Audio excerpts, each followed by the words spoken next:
Change is one of the hardest things we have to deal with. It is also the most educational.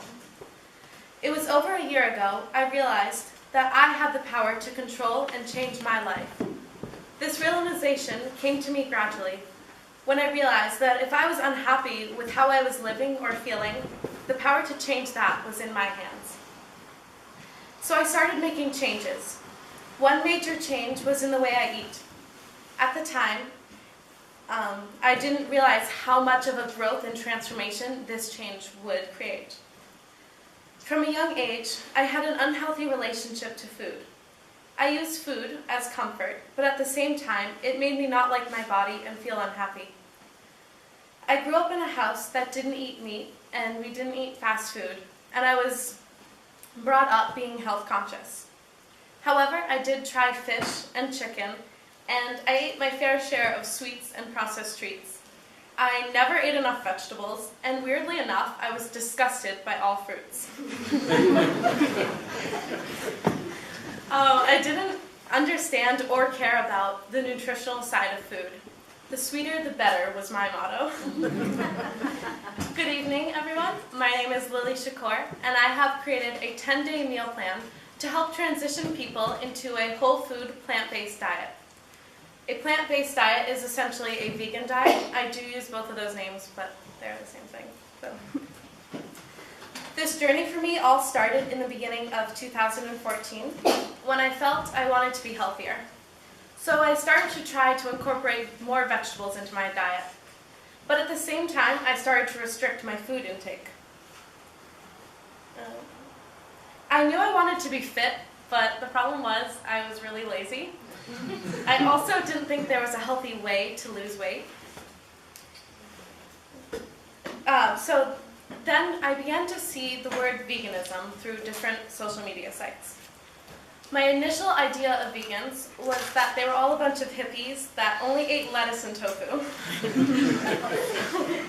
Because since to be vegan, it means to not consume or wear anything that comes from an animal. I thought, why would I ever want to give up glorious cheese or ice cream? But I soon realized that veganism isn't just about giving up certain foods.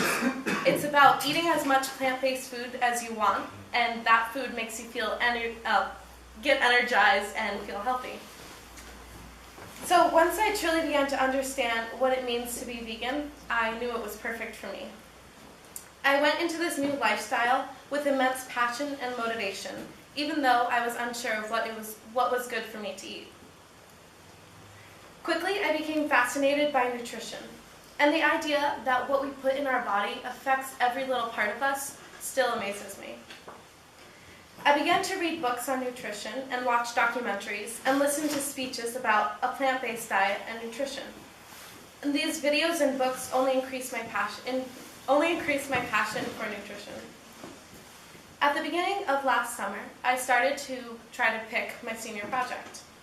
Soon I decided that I wanted nutrition and cooking to be part of it because those were new passions of mine and I was really eager to learn more. But my idea was not a project. It was only a deep interest. So it was actually my dad who thought of the perfect mentor for me, Peggy, who is the woman that runs Country Life, a vegan restaurant in downtown Keene. I went to meet her, feeling really unsure about my project. And even though my project was not structured at all, and she's a very busy woman, she kindly agreed to mentor me along this journey. I thought all summer about my project, dreaming about cooking and learning all there is to know about nutrition. But it wasn't until September that I actually visited again with my mentor, and we kept talking about how to structure my project. She gave me DVDs on lectures about nutrition and health, and they were extremely informative and inspiring. And from them, I learned about the link between diet and disease. I also learned about the importance of drinking water, and that I definitely needed to get more sleep. At this time, I was feeling frustrated and unorganized with my project. It wasn't until around November, after talking to some loving teachers, that we came up with the idea for me to create a meal plan. Now that I had this new idea, I started to create goals for my project. I I knew I wanted my meal plan to be easy and delicious for everyone. I knew I wanted it to be stress-free and not feel like a diet. I figured the best way to introduce a new way of eating should not be drastic. So I slowly introduced change by taking traditional meals and adapting them to a whole food plant-based diet.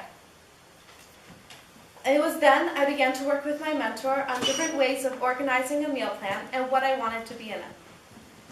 By December, I was meeting with Peggy at her restaurant every Tuesday, where we would sit and talk about our favorite vegan food, health, and I would always gush about exciting new things I was learning about nutrition. Peggy is a strong woman with strong opinions, and every time I met with her, I was re-inspired, and I always left feeling empowered.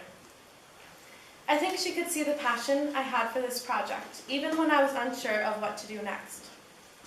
Throughout this project, I kept a very optimistic perspective on it, and I even thought that I could create a month-long meal plan with beautiful photos of every meal.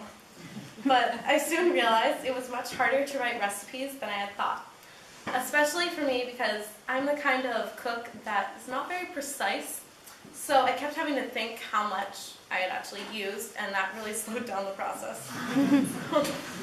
Alongside the meal plan, I knew I wanted to talk about nutrition, as I was rapidly acquiring nutritional facts that I thought were amazing.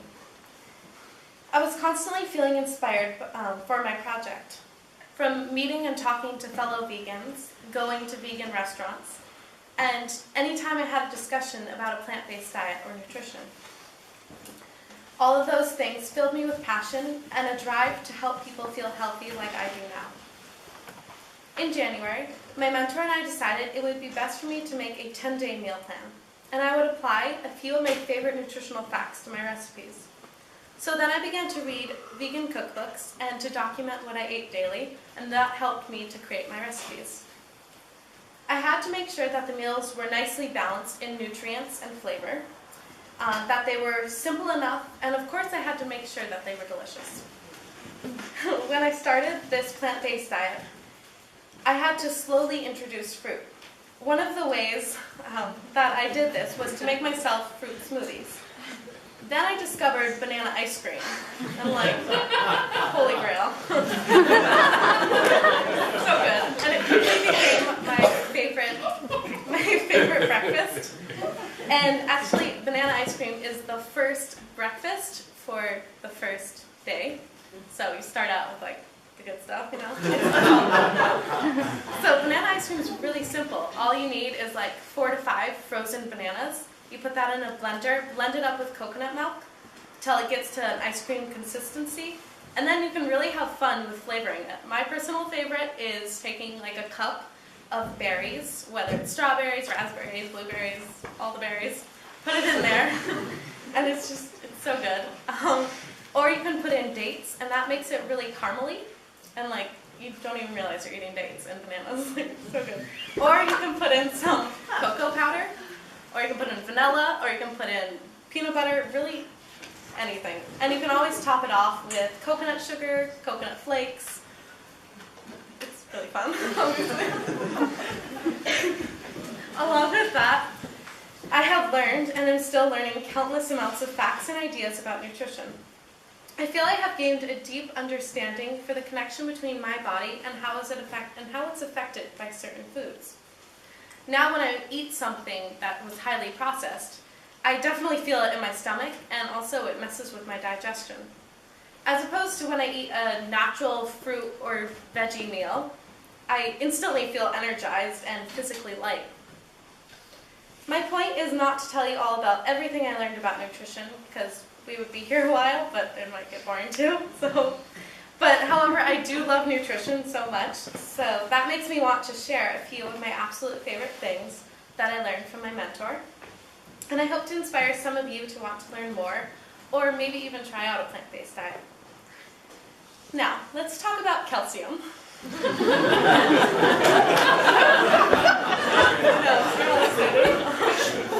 I think most people know that it's an important nutrient, but do they know why?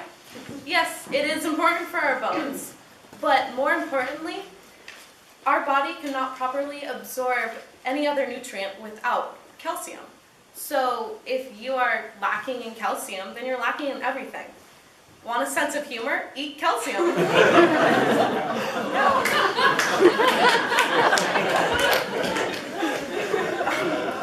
Yeah, I obviously eat my calcium.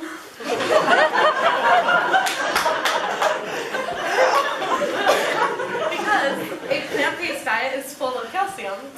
Especially it's found in kale, non-dairy milks, oranges, tahini, almond butter, soy, broccoli, dates, and blackberries, just to name a few, And recently, it has been discovered that the calcium in plant-based products is actually better for our bones than what's found in dairy.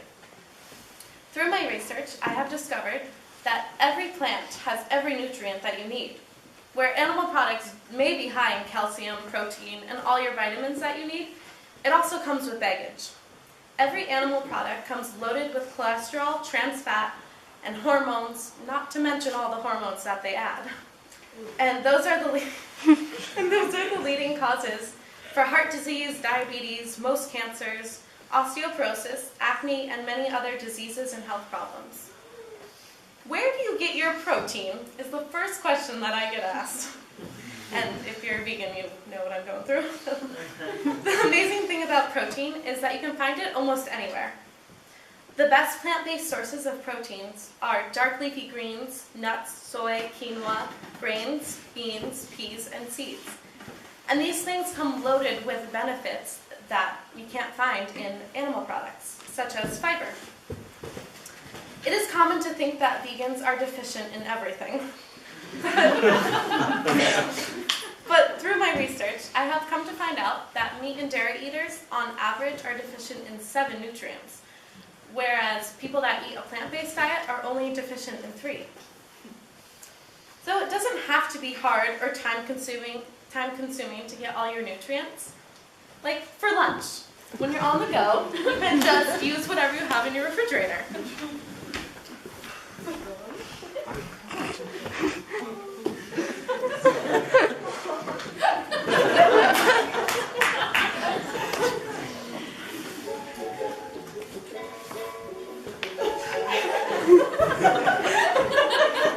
Hi, and welcome to Cooking with Lily.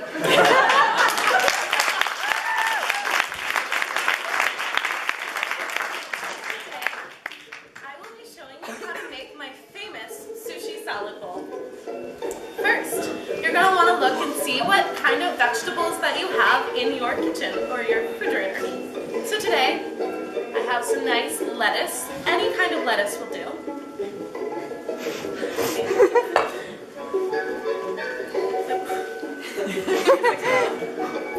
So first, you're just going to want to take and spoon out that lettuce into a nice big bowl. This meal is perfect for a light dinner or lunch. It's really just a good thing to make if you're in a pinch and you just like, So, taking some nice broccoli and shredded carrots, sprinkle that in there, just gonna pour it in. Way faster though. Now the part that really makes it the sushi salad, the rice. So it's just some leftover rice that I have. From the night before or something, if you had a meal with rice, so that makes it really easy.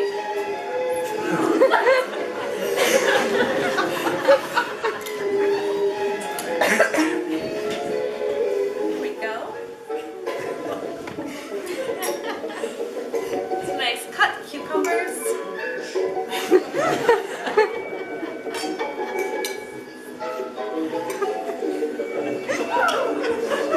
Okay, that's a lot. Cherry tomatoes. And you can use any kind of vegetables that you have in your refrigerator. It doesn't have to be these. Any kind will do. And my personal favorite part, the avocado.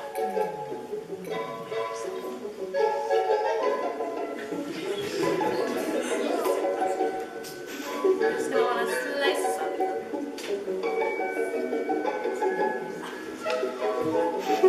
Process,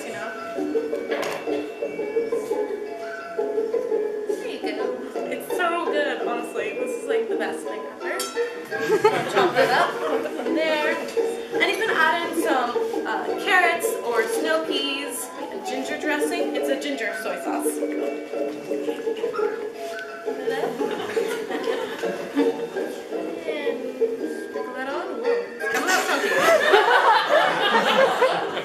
It tastes better than it looks. And voila! Lily's sushi salad.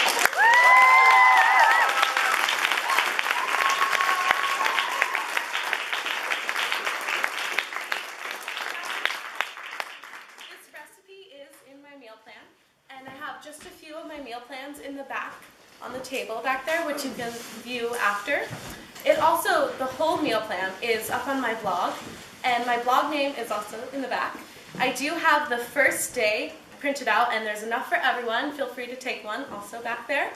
And now there isn't enough to share this, guys, with you, but I did bring some samples of food to share with you. First, I have kale chips, which are my personal favorite snacks. Really easy, and the recipe is in my meal plan. And then a little sweeter, which I'm sure you guys will love, is chocolate chia pudding. And the recipe for that is right next to it. So, yes. Thank you for tuning in to Lily Cooking with Lily.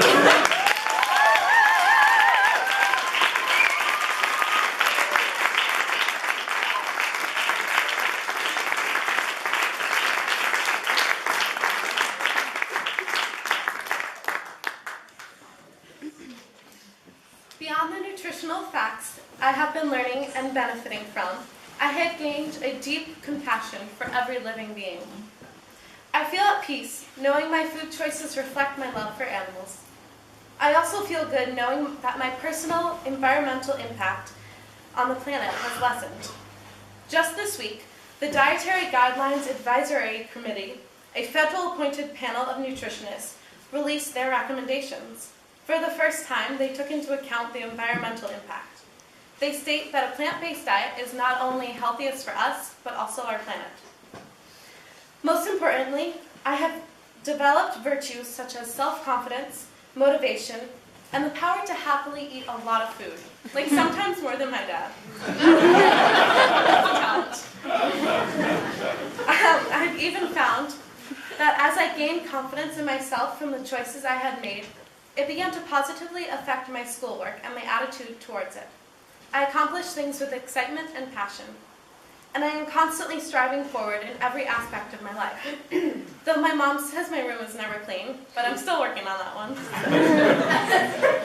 A year ago, I would have never imagined that I can successfully do this lifestyle, let alone this project. I guess all of this shows that change is possible. The people that helped me through this journey, I must thank. Thank you to Hazel Stark for organizing my brain and for always being so willing and enthusiastic to help throughout this project. To Mr. Seagrave Daly and Mrs. Gerwin for advising me and supporting me. To my loving parents for helping me create recipes, taste testing my food, and for always believing in me. And a huge vegan-sized thank you to Peggy Schaffler for making time for me in her busy schedule, as well as guiding me through this project, and for teaching me about her passion, which in turn has become my passion. And for that, I'm eternally grateful. And thanks to all of you for coming and listening.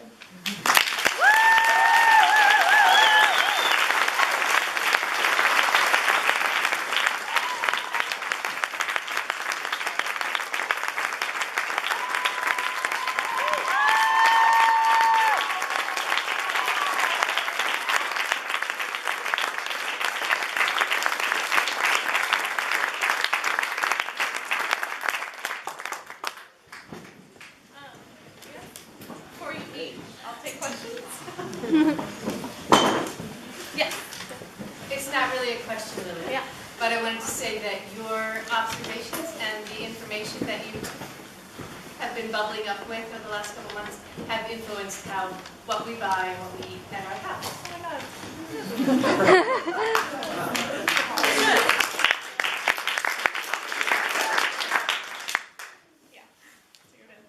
Hi, I really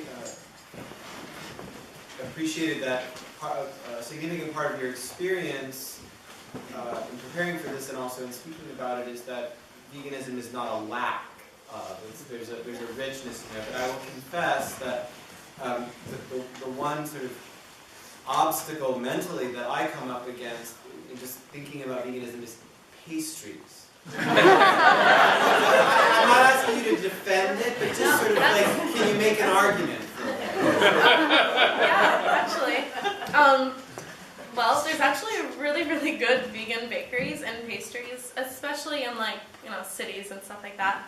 But also, they're not the healthiest. So there's that. But if you don't care about What are that, you trying to say? just looking out for your health. I'm curious, you said, it has affected your health and you have a lot more energy. I mean, can you say, at least in a general term, how it has affected your health? 'Cause you always seem healthy to me. Yeah. Well, I definitely have more like real energy, not like coffee or something.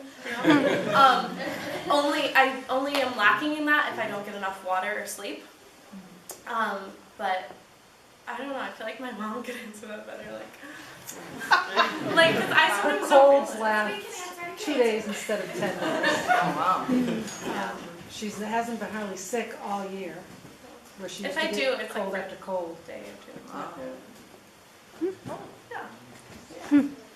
Yeah. Do you miss any foods from before you became vegan? Well, at first, like the first month of being vegan, I definitely went through like extreme cravings of wanting cheese, like really good, like fancy cheese. But that actually went away pretty quickly.